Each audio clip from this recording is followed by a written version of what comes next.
What is up, guys? Today I'm gonna talk about two things and two things only of what every dog owner needs to understand when teaching a dog something new. Now, if you just hear me out, I promise you that after this video you will be able to teach and train your dog to do anything, no matter of the complexity. You know, whether it's a perfect heel position, sign language, a protection exercise, or even walking heel but between your legs. Now, you must admit that's pretty impressive. But anyway, whatever it might be that you want to teach your dog, this video will help you out.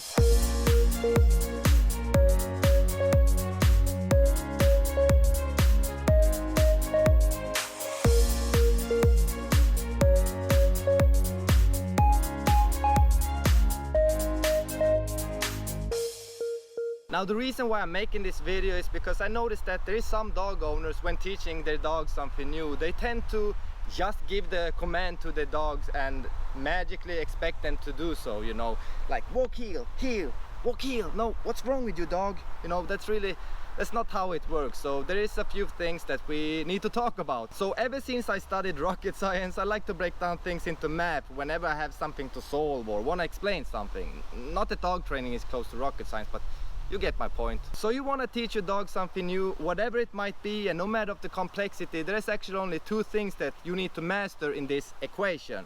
We got x plus y equals new trick.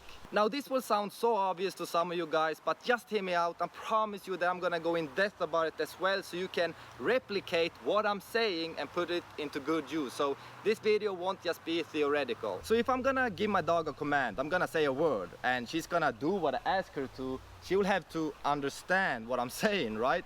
Otherwise it will be quite difficult. Molly, I want you to go to the store, grab a bag of chips and bring it to me. Do not open it. I guess X equals getting my dog to understand what I want her to do. But why would my dog do what I ask her to just like that, you know? What's in it for her? Well, obviously because she has some sort of motivation to do so, right? So Y equals motivation, and that's it. Before we give our dogs a command and expect them to do so, we gotta get our dogs to understand what we want them to do, plus give them some sort of motivation to do so, and then we have a new trick. All right, so far so good. Just one question. How do I get my dog to understand what I want her to do? I mean, I can't just say a word and expect her to do so, but neither can I explain the definition to her because she's a dog. Fair enough. I mean, great question. But sir, if you could just move away a little bit, as you see, I'm quite, yeah, sure. Quite busy. Come here, Molly. Man, I just asked. I appreciate it. But sir, in order for me to explain that, I need to lend your dog as well. So let's say I want to teach this dog how to go in a circle, and let's say she have never done this before, she have no idea what the meaning is. What I do is that I manipulate her into doing what I want, and when she's successfully done it, I'm gonna reward her. And after repeatedly done the same exercise over and over again, I'm gonna use the word of choice and make her associate it to this type of behavior. Runt, runt, runt. Yes, stand up. Good shake. Now, what I'm about to say is very important, so if you're gonna pay attention to anything in this video, this would be it. The reward is obviously the motivation, but the reward also works as a marker for your dog that what he or she just did 1 millisecond ago is what you want them to do. Otherwise they wouldn't have gotten that treat. So back to your question, the reward helps your dog to understand what you want them to do as much as it works as a motivation, if it's done correctly, because the reward needs to be given immediately as soon as you're done with the exercise, because if you're too slow with the reward, it can actually make it harder for your dog to understand what they did in order to earn that treat. So as soon as you're done with the exercise, make sure to reward them immediately. So back to what I was saying, what I do is that I manipulate my dog into doing what I want once, reward that behavior so she goes, aha, that is what I have to do in order to earn that treat. Make sure they do it once, reward that behavior quickly, and your dog will do the rest of the thinking. Now I thought I'm gonna give you guys a few more examples of how you can manipulate your dog into doing what you want once, so you then can easily associate that with a word. So we're gonna start off with some basic commands, and as we continue down the road, we're gonna come to more complicated or difficult exercises in, you know, advanced dog training. So the most basic command is probably sit. I'm gonna show with Molly here. Molly, here. All you have to do really is to take the treat, put it above your dog's head. They will look at the treat and wait. And as you saw, in doing so, sitting down was quite natural to them. And as soon as they sit, you give the reward. So you could say, by holding the treat above your dog's head, you are manipulating them to do a sit. And as soon as they sit, you give the reward, which is the marker that he or she just did what you asked them to do. Another thing that will feel quite obvious to some of you guys is training a dog to come on recall. Before Molly ever knew what it was, I had to manipulate her into doing it once, so I then could associate that with a word. So all I did really was made a distance between us and called for her, and then acted interesting and fun in such a way that she got triggered to come to me, so you know, she could take part of whatever funny things that I'm doing at the moment. So you basically gotta get your dog wanting to come to you. Do you want your dog to come perfectly on recall every time? Well, get down on your knees and dig. But what if I want to teach my dog to not only come on recall, but to come and stay in a perfect heel position? Well, we gotta start somewhere, and that would be first and foremost to teach a dog to come on recall. Don't make it too difficult for your dog. I mean, you could have a main goal, which is in this case getting your dog to come and stay in a heel position. But in order for us to not make it so complicated for our dogs in the beginning of the exercise, we divide that main goal into small parts. So for this example, we want to teach a dog to come in a heel position. We start off with having a perfect recall, and when your dog masters that perfectly, you can use that recall and switch it up, you know, into a heel position.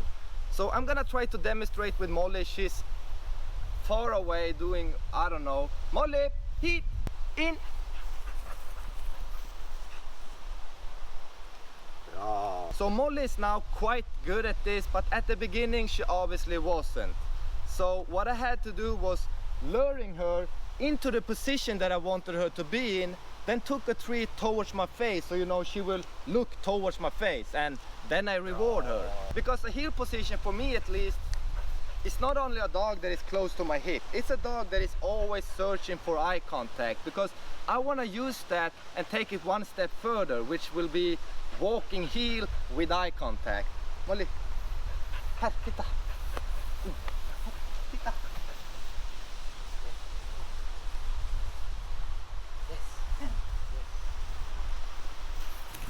Alright, same thing when I taught Molly to go between my legs, so walk heel between my legs. I simply lured her into the position that I wanted her to be in, reward that behavior, and made her associate it with a word. So whatever pattern of movement that I'm teaching her, with time, when I say that word, she will remember the movement that she did in the past. But she don't only remember the movement and the word associated to it, she also remembers the reward that she got afterward. You know, that awesome toy or that yummy treat. After done the same exercise over and over again, when I say that word, it will trigger a pattern of movement for her to do. But it also triggers positive emotions, because, you know, as I said earlier, she remembers what she got afterward. We played like for 10 minutes. It was all about her. She got all the treats that she wanted to do. You know, she remembers that. She wants to work with me. And that's why you always see me working with Molly in a positive way, because I want her to have positive emotions and excitement when we are working together. Everything gets so much easier. Now, there is a few exercises that is difficult to manipulate your dog into doing with a treat or a toy. As I said earlier, it's quite easy to manipulate your dog into a heel position with a treat, or walking between your legs with a treat. Your dog is simply following the treat. It's quite easy, quite logical. But when it comes to exercise that is nearly impossible to manipulate your dog into doing with a treat or a toy, you gotta figure out the way yourself of how you can manipulate your dog into doing it once, so you then can associate that with a word. Now, I would definitely not say that I'm an expert of training advanced exercises. I just developed understanding of my dog, and therefore I can use that knowledge and figure out the way of how I can manipulate her into doing what I want once, so I then can associate that with a word. Now, I'm gonna give an example that is quite hard to manipulate your dog into doing with a treat or a toy. Yesterday I wanted to teach Molly to walk backwards, and if I lure her with a treat, she will follow the treat with her nose, not with her behind, you know. So obviously that wasn't an option, and telling her to simply walk backwards wasn't either. She don't know what that is. So this is where dividing your main goal into small parts comes into the picture, but you also gotta think outside the box. So I figured maybe I can use commands that she already knows and use that and switch it up to a totally new exercise. Molly, come! Come! So Molly knows how to go into a heel position. Wherever she is, she can come right to this position. So I figured if I tell her to come to a heel position, which I just now did, but I tell her to stay. So I brought the toy since it's more fun to her if the reward is the toy. So sit. So I'm telling her to stay.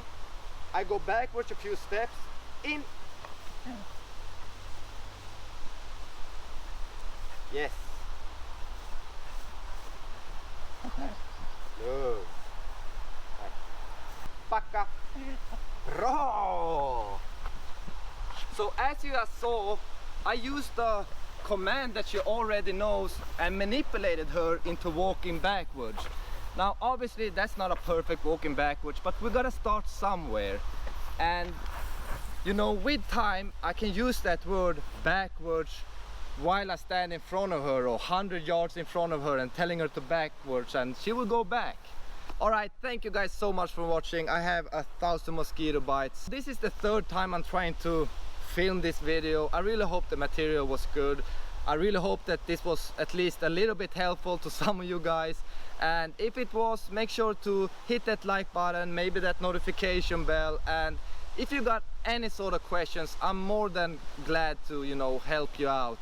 And if you want me to give a few more examples of how you can manipulate your dog into doing what you want once, so you then could associate that with a word, write down a comment and I will be sure to answer that. God, it feels like I've been saying manipulating and associate that with a word like 1,000 times, but that's really what it's about. Alright, thank you guys for watching, and remember, X plus Y equals new trick.